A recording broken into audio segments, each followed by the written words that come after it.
जय जय श्री हरिवंश। प्रणाम। आप सबके हृदयस्थ हित प्रभु को, प्रेम प्रभु को, भाव प्रभु को मेरा नमन। आशा करता हूँ आप सब स्वस्थ होंगे, प्रसन्न होंगे। बड़ा विचित्र, बड़ा अटपटा सा समय आपने, मैंने, इस पूरे विश्व ने देखा, प्रभु की लीला। पर हमने इस समय का सदुपयोग किया। प्रभु की कृपा से सत्संग का प्रसाद आपको, मुझे मिलता रहा। विचार किया, चिंतन किया, मनन किया, स्वयं को निकट से देखा, जीवन को जानने का प्रयास किया। ये प्रभु की अपार कृपा। जो समय आया, प्रभु की लीला, और हमने समय का जिस प्रकार से लाभ उठाया, ये प्रभु की कृपा। तो प्रभु की लीला और प्रभु की कृपा दोनों को प्रणाम करते हुए आज के इस भाव में, इस यात्रा में आप और मैं आगे बढ़ें। उससे पहले मैं आपको निवेदन करूं कि अब की बार न कोई प्रवचन, न कोई उपदेश, केवल एक चर्चा, केवल एक चिंतन। और इस चर्चा और इस चिंतन का कारण ये कि विगत दिनों मेरे पास अनेक साधकों के बहुत से प्रश्न आए, बहुत सारी जिज्ञासाएं आई। मैं देखता रहा, पढ़ता रहा, समझने का प्रयास करता रहा। और अब मुझे लगा कि उन सब को समेटते हुए एक स्वस्थ चर्चा आप सबके साथ की जाए, केवल स्वयं को समझने की, इस जीवन को समझने की। जैसा मैंने कहा कि बड़ा विचित्र, बड़ा अटपटा सा समय इस संसार ने देखा। इतिहास पर अगर दृष्टि डालें तो शायद सैकड़ों वर्षों के बाद ऐसी कोई घटना घटी हो कि जीवन चक्र एक बार रुक गया। एक बड़ी विचित्र सी नीरसता, बड़ी विचित्र सी रुक्षता, एक बड़ी अटपटी सी जड़ता जीवन में आई। और मुझे ऐसा लगता है जिनके पास था सत्संग की कृपा से प्रसाद स्वरूप में प्राप्त विवेक, उन लोगों ने तो इस समय का भरपूर लाभ भी उठाया। मैं अगर अपनी बात करूं, अपनी ओर देखूं, तो अपने निकट जाने का ये समय था, स्वयं को जानने का, स्वयं को समझने का ये अवसर था। और गुरु की कृपा से, संत कृपा से मैंने भरपूर प्रयास किया इस समय रूपी अवसर का लाभ उठाने का। मुझे ऐसा लगता है कि जिसने ये जान लिया, जिसने ये समझ लिया कि ये जीवन नहीं है, ये अवसर है, वो तो नहीं चूकेगा। मैं दोहराता हूं अपनी बात। जिसने ये जान लिया, जिसने ये समझ लिया कि ये जो मिला है ये जीवन नहीं है, ये अवसर है पार हो जाने का, उस पार पहुंच जाने का, सत्य चित्त आनंद स्वरूप हो जाने का, वो तो लाभ लेता है, वो प्रयास करता है, वो पुरुषार्थ करता है, वो प्रार्थना भी करता है, और एक ना एक दिन चलते चलते पहुंच भी जाता है। अभी शायद 2-3 दिन पहले मैंने एक विचार अभिव्यक्त किया था कि न तो संसार से उलझिए और न संसार में उलझिए, संसार को बस समझिए। रामचरितमानस में एक पंक्ति है, महादेव माँ भवानी से कहते हैं, उमा कहूँ मैं अनुभव अपना, सत हरि भजन जगत सब सपना, राम सिया राम, सिया राम जय जय राम। बहुत बार कहते हैं, बहुत बार सुनते हैं आप और मैं ये पंक्तियां।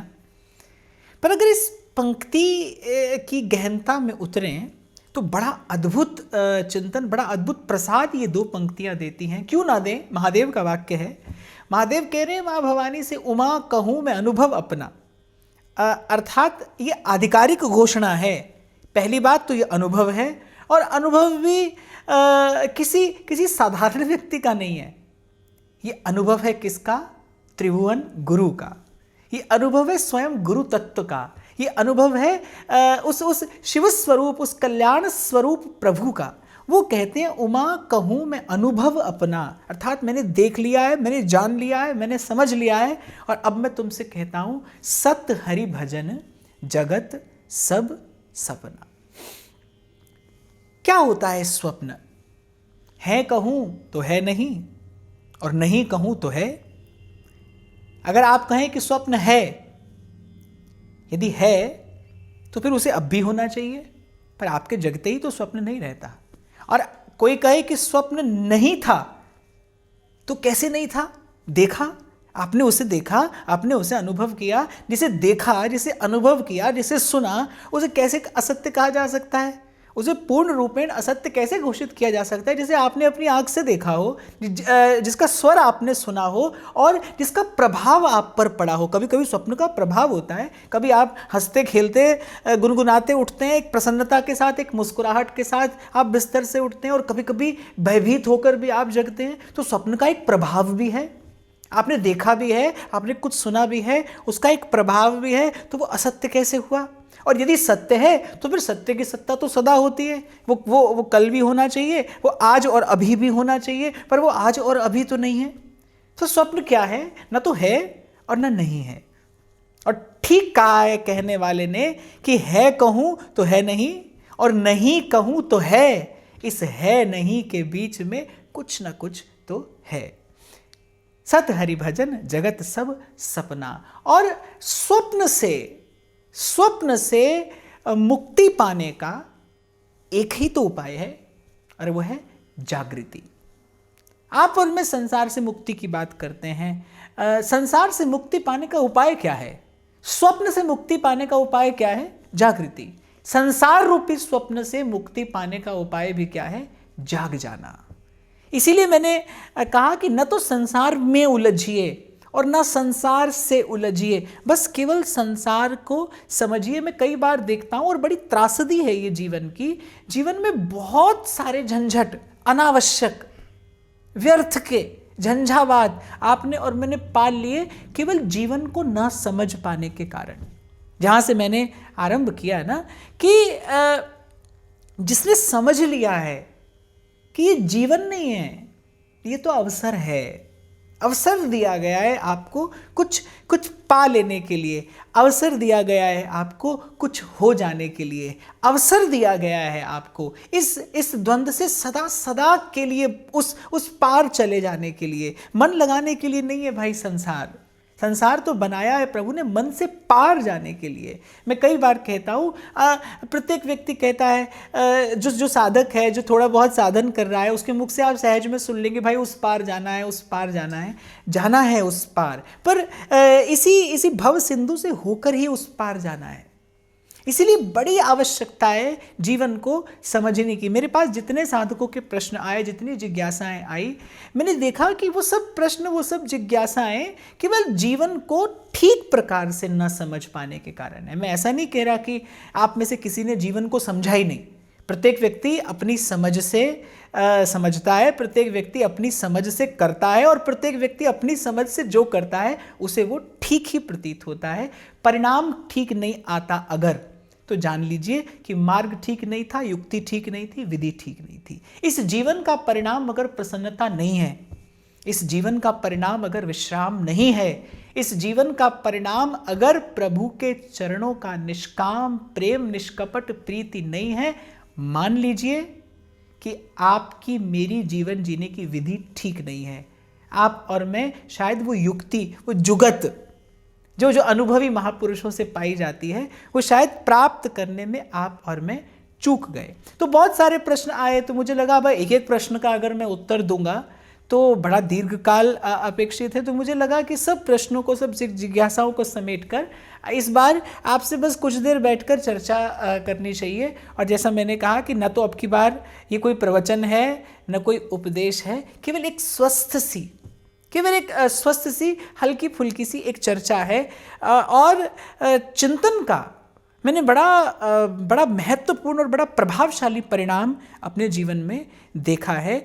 जितना भी ज्ञान प्रकट हुआ है वो चिंतन के माध्यम से ही प्रकट हुआ है। कभी अपने साथ बैठकर चिंतन, कभी गुरुजनों के साथ बैठकर चिंतन, कभी अपने किसी निकटवर्ती साधक के साथ बैठकर चिंतन, जो आप ही के मार्ग पर चल रहा उसके साथ बैठकर ये चर्चा, ये चिंतन, इसका बड़ा महत्वपूर्ण और बड़ा प्रभावशाली परिणाम जीवन में आता है। एक बात मैं और भी यहाँ पर कहते हुए आगे बढ़ूँ कि आज व्यक्ति से व्यक्ति का जो एक संपर्क कभी होता था, आज वो टूट गया, आज वो छूट गया। इसीलिए बहुत अवसाद आ गया जीवन में। आज तो ये देखा जाता है कि घर में 4 लोग बैठे हैं तो वो चारों लोग अपने अपने मोबाइल फ़ोन पर व्यस्त होते हैं। जो चर्चा होती है वो केवल शब्दों का आदान प्रदान नहीं होता, वो ऊर्जा का आदान प्रदान भी होता है। कुछ तरंगें, कुछ सकारात्मक तरंगें आपकी ओर से जाती हैं, कुछ सकारात्मक तरंगें दूसरे पक्ष से आती हैं। ये केवल शब्दों का लेना देना नहीं है, ये विचारों का, ये भावनाओं का, ये ऊर्जा का, ये सकारात्मक तरंगों का, ये पवित्र तरंगों का आदान प्रदान है। पीछे दृष्टि डालिए, आप देखेंगे, आप अनुभव करेंगे, जितनी भी ज्ञान की अमूल्य संपदा, धरोहर आपके मेरे पास है, वो ऐसे ही कभी गुरु और शिष्य के, कभी एक बुद्ध पुरुष और एक जिज्ञासु के, और कभी 2 साधकों के सत्संग के परिणाम स्वरूप, उनकी चर्चा के प्रसाद स्वरूप, उनके चिंतन के प्रसाद स्वरूप ही तो आपको मुझे मिली है। तो मुझे लगा कि बहुत दिन हुए आपको उपदेश देते, बहुत दिन हुए आपको संदेश देते। यद्यपि मैंने कभी उपदेश देने का दुस्साहस नहीं किया। मुझे लगता है कि मैं तो डाकिया हूँ और डाकिया डाक लाता है। प्रभु का जो संदेश प्रेरणा स्वरूप मुझे प्राप्त होता है वो मैं प्रसाद समझकर आपके साथ मिल बांट कर पा लेता हूँ। पर अब की बार तो मैंने ऐसा भी नहीं सोचा, इसीलिए मैंने कहा एक स्वस्थ सी चर्चा है, एक हल्की फुल्की सी बातचीत आपके साथ करूँगा। मैंने भी, जैसा मैंने कहा, गुरुजनों की कृपा से, संत कृपा से मैंने भी इस समय रूपी अवसर का भरपूर लाभ उठाने का प्रयास किया, क्योंकि मेरा जीवन तो आप जानते हैं, आज यहाँ और कल वहाँ। ये एक ऐसा समय मेरे जीवन में आया जब मुझे थोड़ा ठहरने का अवसर मिला, जब मुझे थोड़ा रुक जाने का अवसर मिला, जब अपने पास बैठने का अवसर मिला, जब स्वयं को देखने का, स्वयं को जानने का, इस विचित्र से जीवन को जानने का, समझने का प्रयास करने का अवसर मिला। और मैंने देखा कि किसी पुस्तक में लिखी हुई कोई कहानी नहीं है जीवन कि आप पढ़ लें और आपको जीवन समझ में आ जाए। किसी पुस्तक में, किसी ग्रंथ में लिखी कोई कथा नहीं है जीवन कि पढ़ लेने से समझ में आ जाए। कोई उपदेश या प्रवचन भी नहीं है जीवन कि कोई आपको समझा दे और आप समझ लें ना। इसे तो जीना पड़ता है, जाग कर जीना पड़ता है, समझ कर जीना पड़ता है। और मुझे लगता है गोस्वामी जी कहते हैं, मोह निशा सब सोवनहारा। इस संसार में मोह की रात्रि है, मोह का अंधकार है और सब सो रहे हैं। और जागा सो जन जानिए, जिसका जगा विवेक। जागा कौन है? जिसका विवेक जग गया है। और विवेक क्या? जिसे सत असत का बोध हो गया है। और सदा कहा मैंने आपसे भाई कि ये विवेक रूपी उजास, ये प्रकाश, ये दृष्टि केवल एक ही साधन से प्राप्त की जा सकती है, और वो है किसी सत्पुरुष का, किसी महत् पुरुष का, किसी बुद्ध पुरुष का संग। छोटा सा उदाहरण आपको दूं कि आपको सुबह जगना है, आप किससे कहेंगे कि आपको समय पर जगा दे? उसी से ना जो आपसे पहले जागता हो। बस यही युक्ति है। जाग कर ही जीवन जिया जा सकता है, और जाग कर जीना ही जीना है, समझ कर जीना ही जीना है। और जागृति अर्थात विवेक, और विवेक प्राप्त किया जाता है किसी जागे हुए व्यक्ति के पास बैठकर, उसके संग से, उसकी सन्निधि से, उसकी कृपा से, उसके अनुग्रह से। बिना अनुग्रह महत जनन के ये संभव नहीं, ये संभव नहीं। इसीलिए बार बार आपसे कहता हूँ कि संत शरण मन लाग रे, तेरी अच्छी बनेगी। मेरे कबीर साहब कहते हैं, भैया गहरी नदियाँ है, डूब जाने का भय है इसमें, और पग पग पे डूब जाने का भय है। भंवर पड़ते हैं यहाँ पर काम के, क्रोध के, लोभ के, मोह के, अहंकार के, मदमात्सर्य के, ईर्ष्या के पतन हो सकता है जीव का।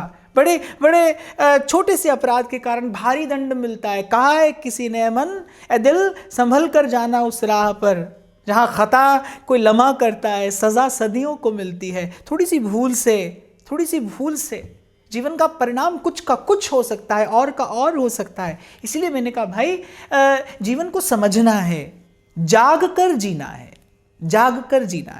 और ये जाग कर जीने की जो कला है, जो युक्ति है, ये किसी जागे हुए महापुरुष से पाई जा सकती है। तो मैंने भी जीवन को निकट से देखा, समझा, थोड़ा समझने का प्रयास किया, कुछ अनुभव मुझे भी हुए। तो मुझे लगा आप लोगों के प्रश्न आए हैं, आपकी जिज्ञासाएं मेरे पास आई हैं, कुछ अनुभव मेरे पास भी हैं आपके साथ बांट लेने के लिए। तो क्यों ना कुछ दिन एक स्वस्थ सी चर्चा आपके साथ की जाए। इसीलिए इस बार मैंने इस चर्चा का शीर्षक भी दिया कि आइए कुछ अपनी बात करते हैं। मुझे गीत याद आ रहा है, एक प्यार का नगमा है, मौजों की रवानी है, जिंदगी और कुछ भी नहीं, तेरी मेरी कहानी है। यही तो है जीवन, कुछ भी नहीं, बस तेरी मेरी कहानी है। तो मैंने कहा आपकी मेरी कहानी को क्यों ना आप और मैं साथ में मिलकर बैठकर सुनते हैं, सुनाते हैं। कहानी होती तो मनोरंजन के लिए है, लेकिन अंत में एक शिक्षा दी जाती है, और वो एक पंक्ति की जो शिक्षा है बड़ी लंबी कहानी के बाद, वो बड़ा परिवर्तन लाती है जीवन में। वो बहुत बड़ा संदेश आपको दे जाती है। उसमें बड़ी ऊंचाई भी होती है और उसमें बड़ी गहराई भी होती है। तो आइए कुछ अपनी बात करते हैं। और ये अपनी बात क्या है? ये तेरी मेरी कहानी, ये जीवन, इसे समझने का प्रयास करते हैं। और मैं पुनः आपसे कह रहा हूँ, मैं बात कर रहा हूँ आपसे, अब की बार अपना अनुभव बांट रहा हूँ। आपके प्रश्न जो आए मेरे पास, मैं कुछ प्रयास करूँगा कि इसी प्रकार बातचीत करते करते सहज में उनका समाधान हो जाए। और कुल मिलाकर इस चर्चा के प्रसाद स्वरूप क्या मिले आपको और मुझे, जीवन थोड़ा सरल हो जाए, जीवन थोड़ा सहज हो जाए। बड़ा बोझ है आपके मेरे सर पर, भारी गठरिया कर्म की रखी है। और मुझे लगता है कि इसी प्रकार प्रभु का स्मरण करते हुए ये चर्चा, ये चिंतन ही, ये आपके मेरे सर पर जो बोझ रखा है उसे उतार कर आपको मुझे कुछ क्षण का विश्राम दे सकता है। तो आज के भाव में इस यात्रा में हम आगे बढ़ते हैं। एक बार मंगलाचरण कर लेते हैं प्रभु के नाम का उच्चारण करके।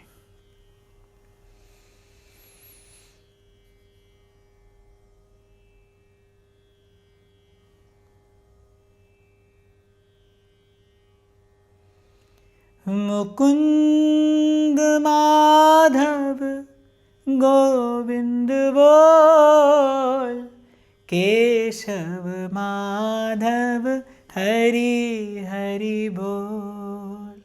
मुकुंद माधव गोविंद बोल, केशव माधव हरि हरि बोल। राम राम बोल, कृष्ण कृष्ण बोल, राम राम बोल, कृष्ण कृष्ण बोल। केशव माधव हरि हरि बोल। मुकुंद माधव गोविंद बोल, मुकुंद माधव गोविंद बोल, केशव माधव हरि हरि बोल। केशव माधव हरि हरि बोल। केशव माधव हरि हरि बोल। केशव माधव हरि हरि बोल। केशव माधव हरि हरि बोल। केशव माधव हरि हरि बोल। तो जैसा मैंने आपसे चर्चा की कि जो साधकों के प्रश्न और जिज्ञासाएं मेरे पास आई, वो प्रश्न और जिज्ञासाएं संकेत कर रही थी मुझे कि कितना उलझा हुआ है जीवन। छोटी छोटी बात पर उलझन है, छोटी छोटी बात पर दुविधा है। और कई बार मैंने आपसे पहले भी निवेदन किया कि जीवन में उलझन से, दुविधा से बड़ी और कोई पीड़ा नहीं है, द्वंद्व से बड़ा और कोई कष्ट नहीं है। बड़ा भयावह होता है द्वंद्व, जब आप ना इधर के हों और जब आप ना उधर के हों। ये जो संसार में उलझना है, कभी कभी संसार से उलझना है, ये किस कारण से है? ये इतनी उलझन जो है ये क्यों है? कहाँ किस प्रकार कांटों में उलझा है आपका मेरा ये जीवन रूपी दामन? ये जो चदरिया दी प्रभु ने, झीनी सी चदरिया। और जैसे मैंने अभी आपसे कहा ना कि भाई छोटी सी भूल का बड़ा भयंकर परिणाम हो सकता है। आपका मेरा एक गलत निर्णय जीवन की दशा और दिशा दोनों बदल सकता है, उत्थान के स्थान पर पतन हो सकता है। देखो भाई, ये तो मानना पड़ेगा कि कांटों की झाड़ी है संसार, इसीलिए संसार सिंधु अति दुस्तर, ऐसा श्रीमद् भागवत कहती है। ये दुस्तर भव सिंधु है, ये कांटों की झाड़ी जैसा संसार है। अभी कुछ दिन पहले मैंने एक विचार और आप लोगों के साथ बांटा था कि this world is like a battle field. ये तो युद्ध का मैदान है, ये युद्ध का मैदान है। एक हाथ में रखनी होगी, एक हाथ में रखनी होगी सत्कर्म की तलवार और दूसरे हाथ में पकड़नी होगी गुरु द्वारा प्रदत्त विवेक की ढाल, और पहनना पड़ेगा गुरु की कृपा का रक्षा कवच। केवल तभी इस संसार रूपी युद्ध में जीता जा सकता है। एक हाथ में कर्म की तलवार और एक हाथ में विवेक की ढाल, और पहना हो गुरु की कृपा का कवच। यही एक युक्ति है इस संसार रूपी युद्ध को जीत जाने की। तो कांटों की झाड़ी है, और आपकी मेरी चदरिया कैसी है? चदरिया झीनी रे झीनी चदरिया, राम नाम रस भीनी चदरिया, झीनी रे झीनी चदरिया है और कांटों की झाड़ी का ये संसार। और जो के त्यों कोई धर दे चदरिया, ये बड़ा कठिन है, लगभग असंभव जैसा है। ये लगभग असंभव जैसा है, और आपको मुझे इसी असंभव को संभव बनाना है। यही जीवन युद्ध है, यही जीवन युद्ध है। हाँ, एक बात मैं आपको और कहूँ कि इस जीवन युद्ध को, इस युद्ध को यज्ञ भी बनाया जा सकता है अगर किसी समर्थ सद्गुरु का संग, उसकी कृपा, उसकी सन्निधि, उसका अनुग्रह प्राप्त हो जाए। इस युद्ध को यज्ञ बनाया जा सकता है। इन श्वासों को बनाया जा सकता है यज्ञ की आहुति की सामग्री। पवित्र बनाया जा सकता है जीवन, सुंदर बनाया जा सकता है जीवन, श्रेष्ठ बनाया जा सकता है जीवन। मैं तो बार बार कहता हूँ, वी कांट स्टॉप एजिंग। हम जीवन की गति को नहीं रोक सकते, हम जीवन का आगे बढ़ना नहीं रोक सकते, हम वृद्धावस्था को आने से नहीं रोक सकते, हम जर्जरता को नहीं रोक सकते, हम शरीर में रोग ना आए ऐसी व्यवस्था नहीं कर सकते, हम नहीं कर सकते। कुछ भी हमारे नियंत्रण में नहीं है। हम चाहें तो बस केवल एक कार्य कर सकते हैं। We can't stop ageing but we can age gracefully. हम बड़ी गरिमा से जीवन को जी सकते हैं, हम बड़ी श्रेष्ठता से जीवन को जी सकते हैं, हम बड़ी सरलता से जीवन जी सकते हैं, हम बड़ी सहजता से गतिमान हो सकते हैं, जीवन धारा के साथ बहते बहते जीवन का सुख ले सकते हैं, जीवन का आनंद ले सकते हैं। आपको लगेगा कि कैसी कविता सी पढ़ रहे हैं आप, पर ये कविता नहीं है, ये मेरे जीवन का अनुभव है। इसीलिए बड़े अधिकार के साथ मैं आपके साथ ये अनुभव बांटने के लिए आया हूँ। अब की बार मैंने कहा ना कि इस समय रूपी अवसर का लाभ लिया मैंने। बहुत अनुभव इस समय चिंतन के रूप में, विचार के रूप में मुझे प्राप्त हुए। बस वही अनुभव मैं आपके साथ बांटने आया हूँ। और मैं कह रहा हूँ आपसे, है तो जीवन युद्ध, this world is a battle field, युद्ध का मैदान है संसार। इसलिए अभी कह रहा था आपसे, कबीर साहब कहते गहरी नदियाँ है भाई, और पग पग पे यहाँ पर भंवर पड़ते हैं, डूबने का भय है। और फिर विडंबना क्या है? गहरी नदियाँ, चलो कोई बात नहीं, अब जहाज हो तो पार हो जाए गहरी से गहरी नदियाँ भी, पर नाव पुरानी गहरी नदियाँ, नदियाँ गहरी है और नाव पुरानी है। कैसा है ये शरीर?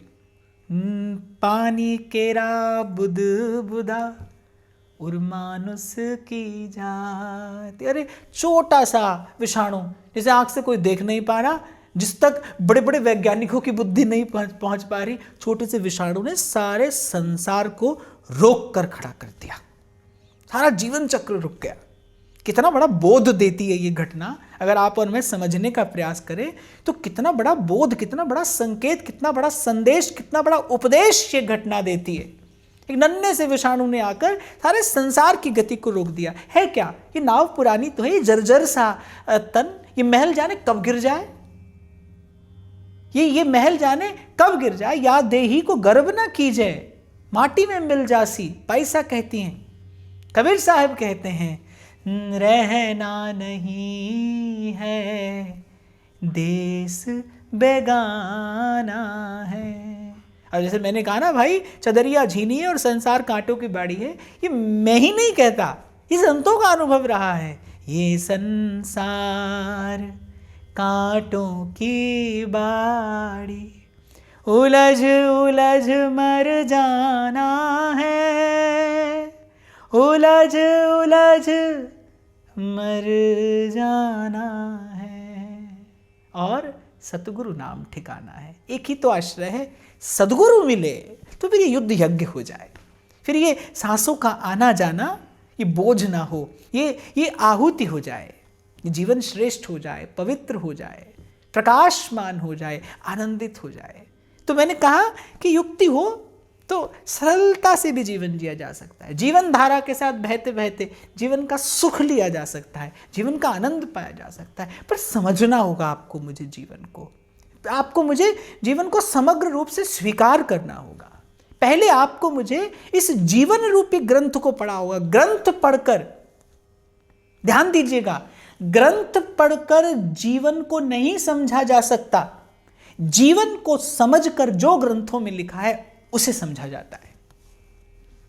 फिर दोहराता हूं, कोई ग्रंथ पढ़कर जीवन नहीं समझा जा सकता, जीवन को पढ़कर जो ग्रंथ कहते हैं, ग्रंथ जिस सत्य की बात कहते हैं उस सत्य को जाना जाता है जीवन को पढ़कर। आप और मैं ग्रंथ पढ़कर जीवन को समझने का प्रयास करते हैं, जबकि जीवन को समझकर फिर ग्रंथ पढ़िए, फिर ग्रंथ का तत्व हृदयंगम होता है।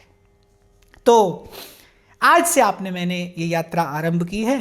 कुछ दिन आप और मैं इसी प्रकार थोड़ी थोड़ी देर अपनी बात करेंगे। हाँ, इतना आपको अवश्य करना है, नित्य प्रति की चर्चा से एक विचार छोड़ दूंगा मैं आपके लिए।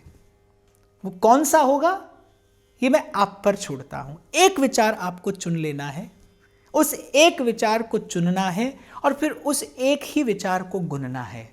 मैंने पहले ही कहा, इस चर्चा का परिणाम, इस चर्चा का प्रसाद यही हो कि जीवन सरल हो जाए, जीवन सहज हो जाए, जीवन स्वस्थ हो जाए, जीवन प्रसन्न हो जाए, जीवन पवित्र हो जाए, जीवन निर्मल हो जाए, जीवन सार्थक हो जाए, जीवन का सदुपयोग हो जाए। कल फिर मिलता हूँ आपसे, तब तक के लिए आपको हरि स्मरण। प्रणाम।